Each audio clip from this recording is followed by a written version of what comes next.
Well, welcome once again to ARTbreak, everyone. Before we start, just a couple announcements about two special upcoming programs. First of all, this Thursday between 6 and 7 p.m., we have an evening with the Black Arts and Cultural Center.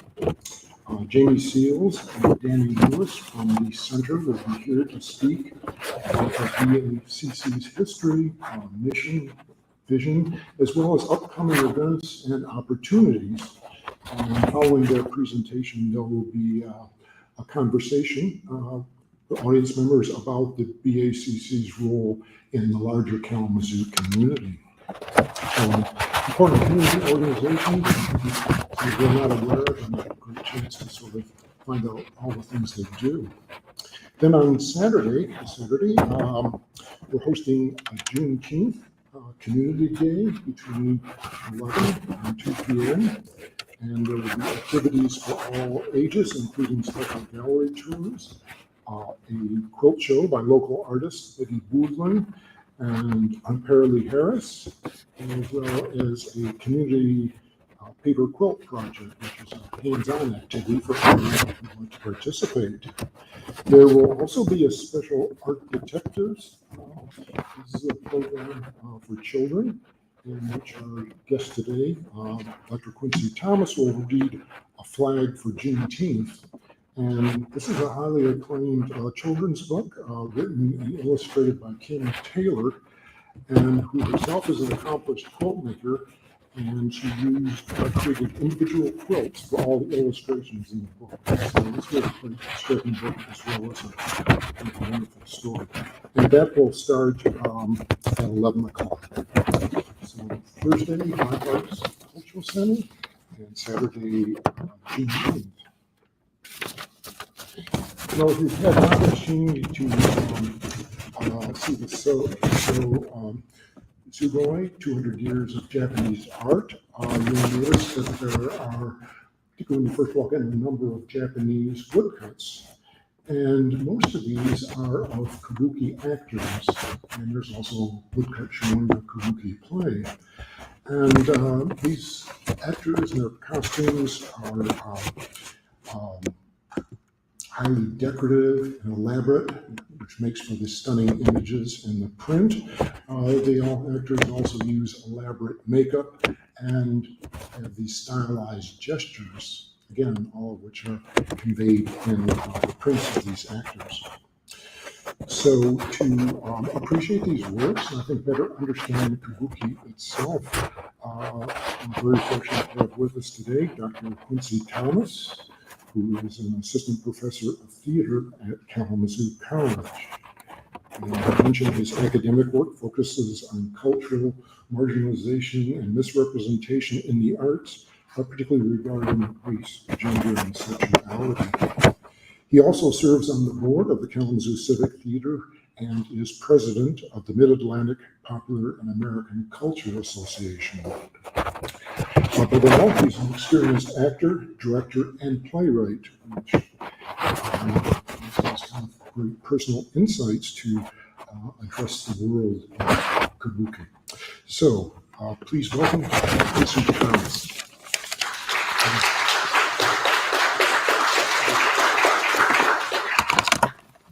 Thank you. And thank you to the KIA for giving me the opportunity to do this. All right, good job, everybody. You made it. I am Quincy Thomas, and we are going to talk about Kabuki today, but a couple of things first. It's a lot, and this is not going to be remarkably comprehensive, right? This is going to be like your basic Kabuki 101. And there's going to be a lot of stuff that I am not going to talk about, right? So, for example, if you are versed in Kabuki, you are probably thinking, I'm so excited for when he talks about traditional Japanese bunraku puppet theater because it so closely intertwines with Kabuki. I'm not doing that, right? Because again, there's just too much. So if we're going through this and you think to yourself, well, he is not talking about classic Japanese puppet theater at all, I'm aware. Because there's a lot of stuff to get through. and we don't have a whole lot of time. So really what we're doing here is we're talking about a couple of things that are kind of like a springboard or a jumping off point, so that if you want to further your research into this, you have some points of reference to do that, with which to do that. Okay, let's talk about Japan in the 15th and 16th centuries. So from 1467 to 1590, it's a time of civil war. And at that time, we have got professional warriors, samurai, battling for military power, right?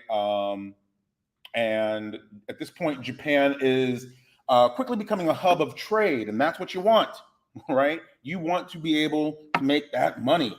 At this point, when we're talking about theater, no theater is really the only theater that is considered professional. And no theater is the oldest form of theater that is still being performed today. So, and what no theater is, it's like dance drama, right? And it's going to be supernatural in nature. And as with, all Japanese theater, it requires very skilled dancers and musicians that have been training for many, many, many, many years of their lives. So there are also these people that the Japanese government are calling non-humans running rampant. So no theater is the only recognized professional theater, but that doesn't mean that there are not other kinds of artists that are running around, right? So we have these bands of actors and dancers and magicians and puppeteers and acrobats who, because they are not sanctioned by the government, are considered like lesser than people. And this is the kind of thing that's happening all over Asia and Europe, actually. If you are not sanctioned by a government or the church or whatever, you are the kind of actor that is probably a problem, right? They don't like you. They don't want you. They don't even want you residing in their towns. So these non-humans, they weren't actually allowed to live in a lot of the places that they wanted to live because they were considered lower people, because they could do all these fantastic things, but they were not sanctioned, right? And again, all across Europe and Asia, this kind of thing is happening because the government wants to make sure that if you are performing art, that they have some sort of say as to what you were saying. Because the last thing you want is a bunch of performers to go up there and say, the government is horrible, watch this play, right? So the government really is concerned about making sure that they are in control of whatever that narrative is. So there's a time of civil war. In 1590, a band of professional warriors, the samurai, they gain military power. And this is fantastic because now all the civil war can stop. And the emperor of Japan says, you know what? Tokugawa Ieyasu, this guy and his band, they're the ones that got it taken care of. So you know what? We're just going to give him the title of Supreme Military Ruler, because if you come out on top, maybe that's what you should get. Title of Supreme Military Ruler. So he's the leader of this clan, and because of this, he and his clan institute peace for over 200 years. Over 200 years. Now, if you've ever tried to establish peace anywhere in your life, you know that establishing peace is not necessarily an easy thing. You got kids, you teach, peace is a problem sometimes, right? 200 years of peace, how do you do it?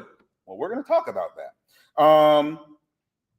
So what we have then is what is established is the Tokugawa era, this era of peace. Now, sometimes, so when you leave here, and you're all compelled to do all this fantastic research on your own, you may be going through and you may see that this period is sometimes referred to as the Edo period. And that is because the seat of power at the time was in Kyoto. And the Tokugawa shogunate said, you know what, we're going to move this. And the big wigs, the people with all the money were like, oh, we like it here in Kyoto. And he said, no, we're going to go to Edo. And Edo was not as nice as Kyoto, right? It's kind of run down. But now Edo is called Tokyo. And Tokyo is the capital of Japan. So clearly, going over to Edo was not a horrible move, right? Everything worked out. All right. So how in the world do you maintain peace for over 200 years? Well, you're going to have to probably institute some rules. You're probably going to have to do some things. So in the early 1600s, there's an issue with foreign influence. So again, throughout the world, what we're seeing is European traders and Christian missionaries showing up to places and saying, oh, here are some weapons and foreign goods that we think that you as a people would benefit from. Also, here are some ideologies that we think you might be interested in. And so the last thing you want is to be in control of an area and then have a bunch of people come in and say, hey, here are some guns, here's some weapons, and we also think you should overthrow your leadership and become Christians because you're all heathens, right? So the government says, no, we're good. We need to maintain what we have. So we are going to essentially forbid contact with foreigners. Okay, fine. Another thing that they decided to do to try to maintain this peace is social division, right? Division by class. And they want everyone taking this very, very, very seriously, right? So, for example, if you are considered lower class, it is going to affect the way that you are allowed to dress, the ornamentation you're allowed to put on your clothing, right? So if you are a lower class person, you're not going to get all that flashy attire, and you're not even going to get that good material. You're going to be wearing those boring clothes, right? Ugly clothes. So your clothes, the job that you are allowed to have, the job you are allowed to aspire for, but most importantly, and this is so interesting, most importantly, the thing that they were the most concerned about were social minglings or the associations between classes. The theory being that you associate too much between classes, and this could bring about, kind of the downfall of your society. So we're going to divide these classes up. Now, there is, of course, a class above samurai that are so important, they're not even going to be categorized, right? They're not even going to be put on this list. And that's the imperial family, the nobility, Buddhist and Shinto priests. Like, they are the upper echelon. After that, you have the samurai. And that makes sense because they are, again, this military power. And if you were going to create peace and establish that peace, then you're going to be up at the top of that list. Farmers. Farmers are very important because you got to eat. You can be the most powerful military presence in the world, but if you ain't getting your 3 squares, you're going to have a problem. After that, artisans and craftspeople. Yeah, you can eat all you want, but where's that table? Where's that chair? It's got to be made by somebody. Then we have what is considered the lowest rung of the ladder. And not just in Asia. Again, this is also happening in Europe. Why are merchants the lowest class? Great question. I'll tell you. Because they don't make anything. Right? Think about it. Society views merchants as lesser than because they are only buying or selling that which is done by somebody else. So they're not actually contributing towards society, right? So if you are a merchant, you are on the lowest rung of the ladder. Now, here's what nobody is thinking. In this time of peace, all this money is not being spent on war, right? So now the money that we had that we were spending on war is now being spent on whatever, like treat yourself. And that means that that money is all coming back to the merchants. So just like in Europe with the bourgeoisie, right, this middle class, all of a sudden they're making more money. And this is important because it's going to affect the way that Kabuki theater ends up working. All right, so that's what's going on. That's what's going on in the world right now. So how does Kabuki and Japanese theater work into this? Excellent question, I'll tell you. In the 1600s, there was a woman named Okuni, and she first appears in Kyoto. And she is a female dancer, and she and her troupe of men and women are doing religious dances in dried out riverbeds in Kyoto. And they are trying to raise money to build a temple. After doing these religious dances to make a little bit more money, they would do skits that were remarkably vulgar, right? So they're like real dirty plays, super, super dirty. And everyone absolutely loves them because they're all prostitutes. So, I mean, if you have to make money, you can probably guess how this goes, right? You have your religious dances and then you have your dirty skits. One of these became very popular. So what we have is Ukuni and her troupe. They loved upturning rules. And this is one of the things that people loved about them. So first of all, they say, let's do some cross-dressing. Men are dressing up as women, women are dressing up as men. And remember, right now, there's a pretty strict kind of rule about dress code and class. So this is a problem. They also ignore class divisions and rules against foreign influence. So in this image that you see here, you can see that Okuni is wearing a Christian cross, 2 samurai swords, and Portuguese male garb. So this image right here is a total and complete pushback against shogunate regulations. And this is the way that she would perform, not caring about class, not caring about dress code, not caring about gender, just doing whatever she wants. Now, of course, you know how all y'all love punk music? So just like in Europe, how punk music really resonated with the youth, this kind of rebellion, the young people of Japan, a lot of them absolutely love it. They're like, let's go. So all of a sudden, Japanese youth, they're joining gangs and they're cross-dressing. And they have, like you do in gangs, have these gigantic, elaborate hairdos. And they have these decorative swords and 4-foot-long tobacco pipes. So this is their rebellion. This is the Kabuki counterculture. And it is now something, and the reason why this is so fantastic is because it is moving beyond the traditional no theater. And it is giving opportunity to push back against government rule. And you all know your history. Pushing back against government rule is something that's been happening since Adam and Eve, right? So, all right, so Okuni and those that followed her become labeled as the Kabuki mono, from the old verb kabuku, to tilt or slant dangerously to one side, right? So technically, that's exactly what's happening. It's all being tilted towards the wrong side. Because in the beginning, it was very irreverent, it was very shocking, it was very rebellious. Today, Kabuki is a very, respected and classical and beautiful art.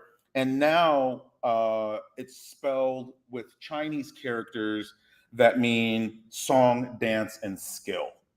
So as time has gone on, and we will see that despite how much they tried, Kabuki didn't go anywhere. And as time's gone on, it's been a little bit more refined and a little bit more palpable. But let's be clear, the roots of Kabuki, prostitution. All right, let's go. So remember how we had all that great division that would make everything work really well? Well, prostitution and brothels are becoming a problem because prostitution is very profitable in 1612.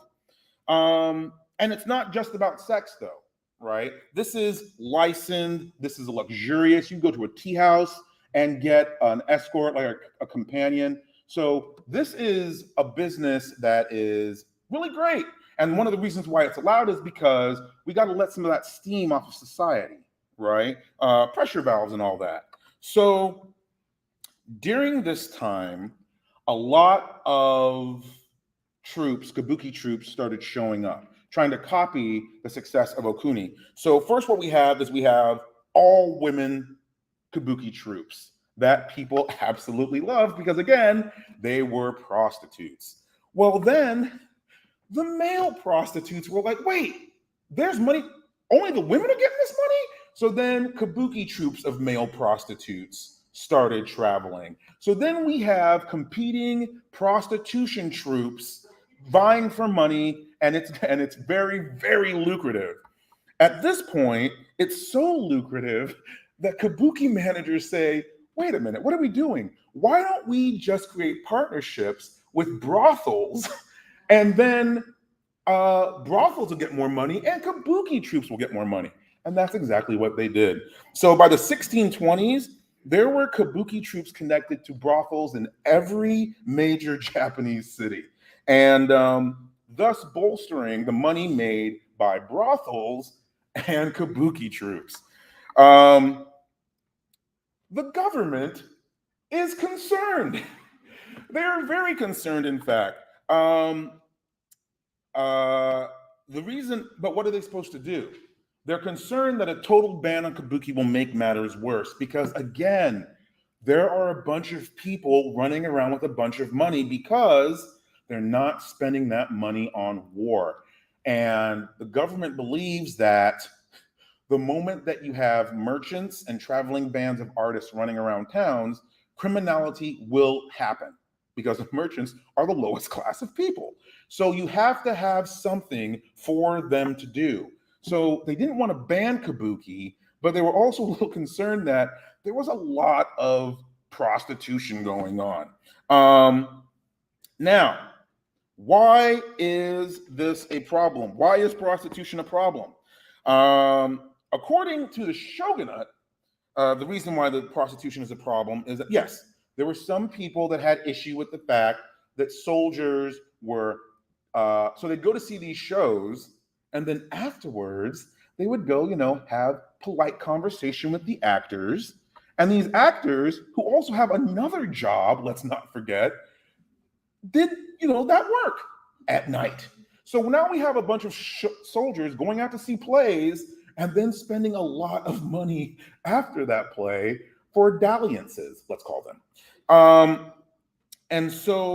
But the biggest issue, and so there were people that had issue with that, right? Reputation and money being lost. But the biggest issue with kabuki was the fact that we now had samurai mingling with people that were non-human, right? These people that were unsanctioned, just traveling around, creating all this mayhem, the mixing of social classes, right? And if we have social classes mixing, society falls apart. But we can't get rid of kabuki because merchants are all over the place right now. So they say, okay, here's some things that we're going to try. Let's do this. Let's ban women from kabuki.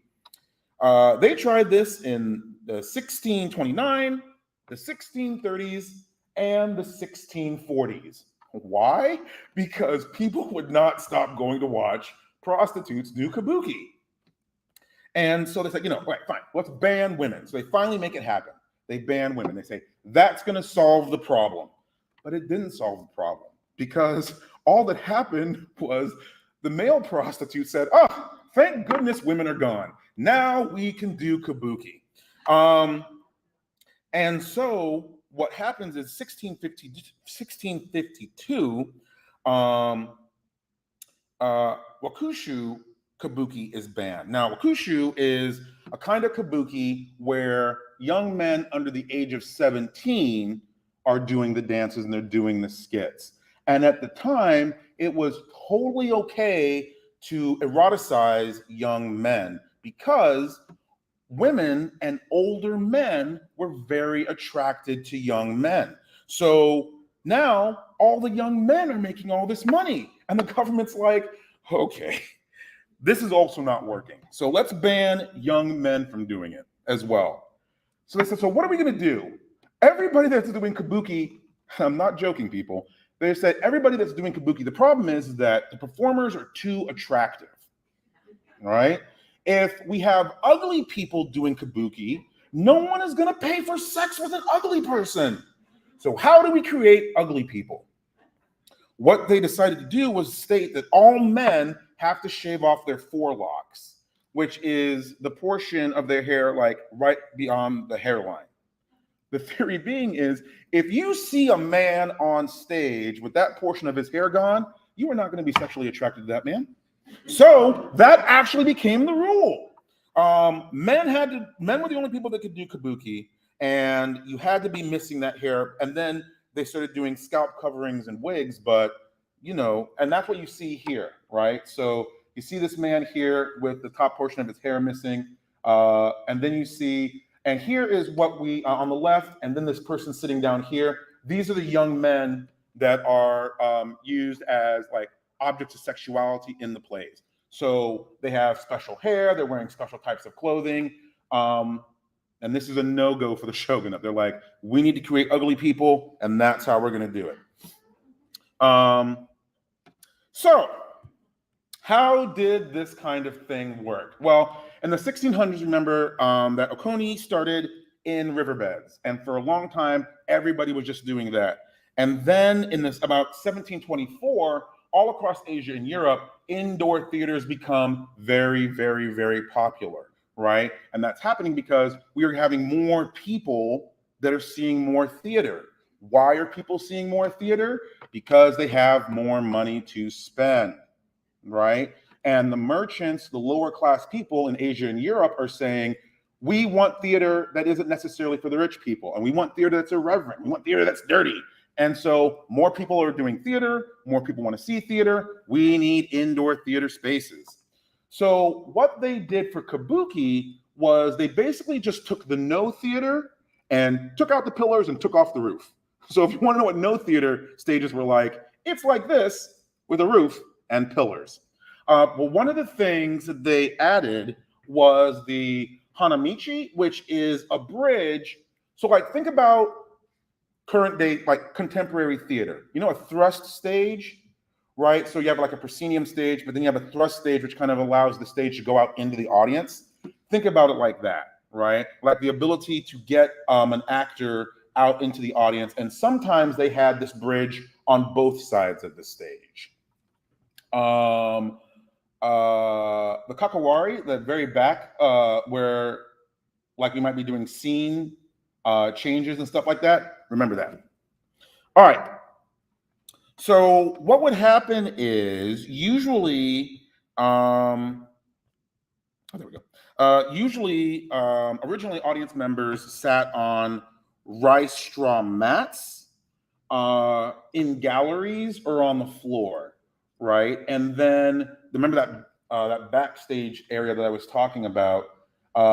Eventually, what they did was they put up a green, orange, and black curtain that they could use to hide scene changes and things like that. So that is essentially how, and even in current day kabuki theater, that's pretty much how that curtain is still there to hide moments when they have to do scene shifts or bring people on and off and things like that. So what kind of plays do kabuki actors do? Well, there's a lot of them. So you may have your contemporary plays, historical dramas, domestic dramas, current events, but the key is just urban life, day in the life, like what is life like? There are also dance plays lacking dialogue, which of course Japan is kind of used to because of no theater. Remember, like that's a theater they're accustomed to, and it's dance theater. So this is not something new. And again, this is another example of the ways that arts borrow from each other. Again, I mentioned bunraku, puppet theater. Kabuki borrows heavily from no theater and traditional Japanese puppet theater. Existing sources, so books, no plays, literature that already exists, they would turn those into plays. Okay, Chikamatsu Monzaman would write these double suicide plays, and they were really, really serious. And they were these tragic conflicts that would usually end up in the death of the hero and the heroine, but it's usually because of a pull or like a tug of war between love and duty or family and tradition. But no matter what kind of show it is, please understand that this was, I mean, we see choreographed shows in our modern day, but these are shows done by people that are training for these things since they are children, right? Highly choreographed, remarkably strenuous work. And these plays are generally going to be done in one of two styles, the arigoto or the wagoto style. Let's learn more about that, shall we? Okay, so the arigoto style or the roughhouse style, and we're going to look at a clip here real quick, if I can make it work. It was very popular in Edo. And I think that usually when we think of kabuki, this is the kind of kabuki that we think of, right? So striking non-realistic makeup, very elaborate, exaggerated costumes, really extreme range with the vocal patterns, with the utterances, and then really stunning gestures or really stark gestures that are based on images of Fudo, the Japanese deity. So let's see if I can make this happen.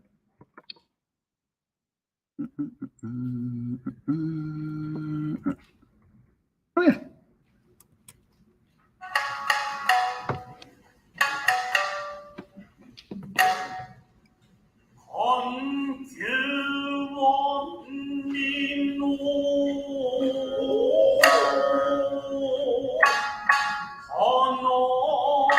So notice the really stark, really exaggerated gestures. And we're holding those gestures like we are to keep the audience, to make sure the audience fully understands like this is a moment, right? We are creating these beautiful tableaus, we're creating these beautiful moments, and we're doing that through a lot of exaggerated gesture, articulated by really exaggerated costume, vocal stylings, and makeup.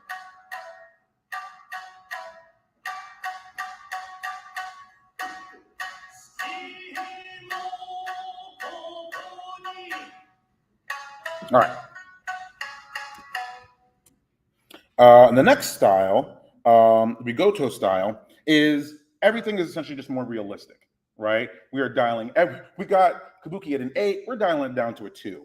And it's all going to be far more subtle. It's going to be more realistic. It's going to be more familiar. And it's going to be more of a representation of real life.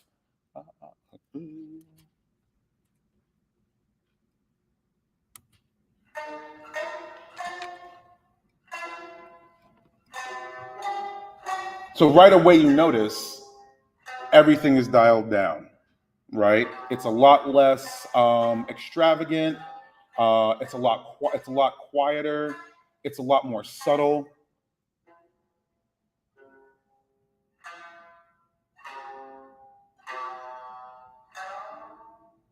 But no less articulate, right?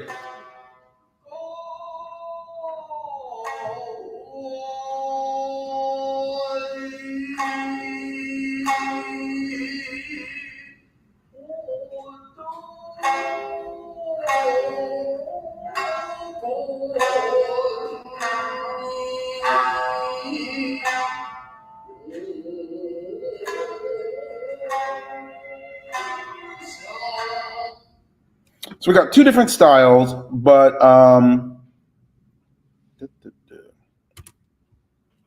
we got two different styles that are up.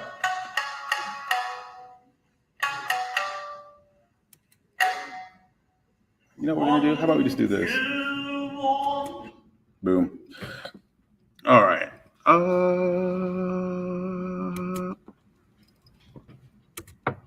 Look at that. Oh no. Oh, there we go. So we got two different styles and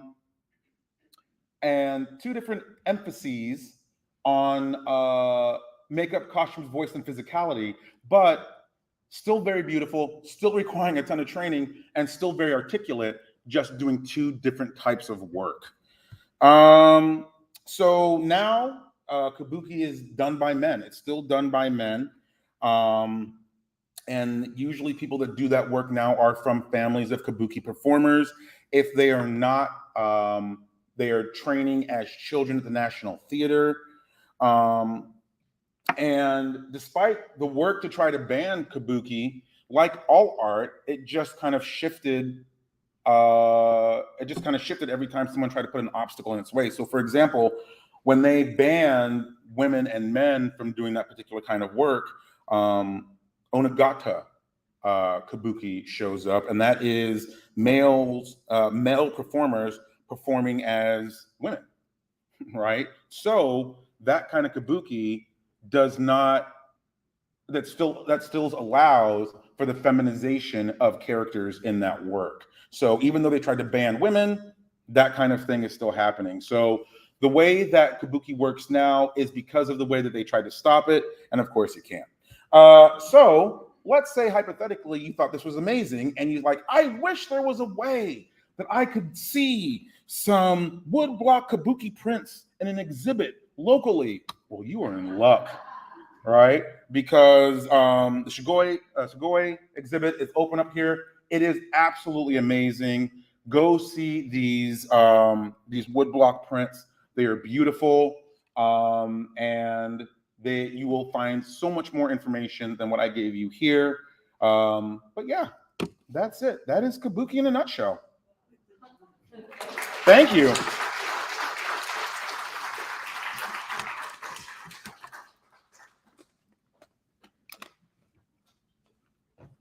Oh, yeah, okay, sure, we can do that.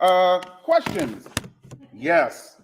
How do No and Kabuki theater break up or share the turf in 21st century Japan? I don't necessarily know that there is a need to share that turf because they're so different, right? So No theater, again, is going to be stories of like supernatural occurrences and happenings that are going to be pretty strictly dance dramas.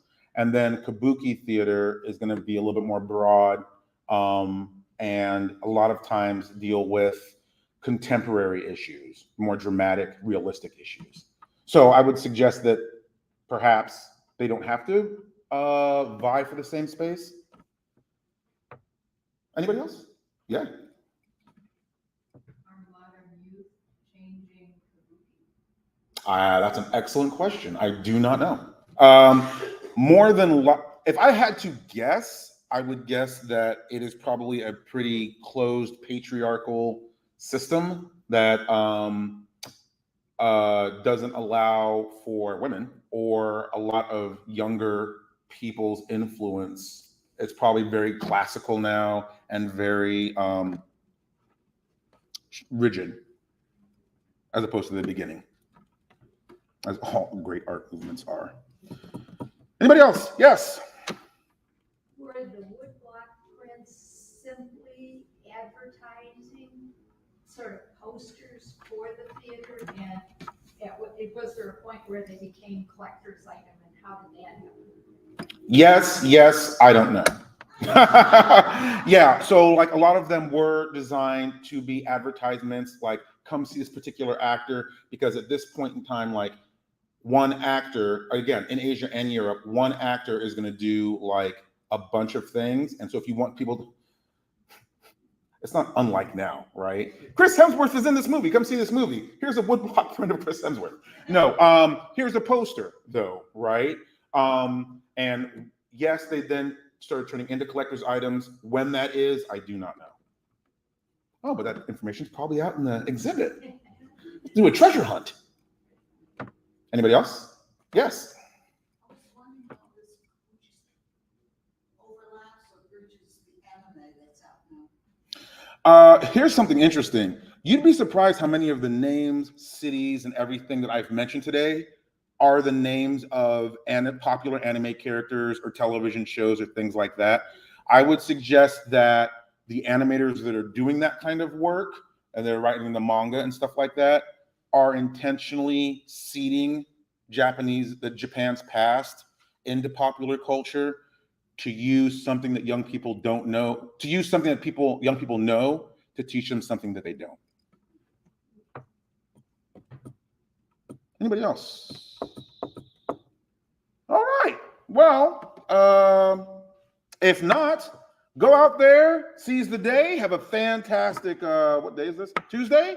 And make sure you stop by and see this exhibit because a lot of hard work has been put into it and it's absolutely amazing. Thank you. Yeah, give it up. Yeah, you were a great audience. No snoring or crying, no throwing things. Great.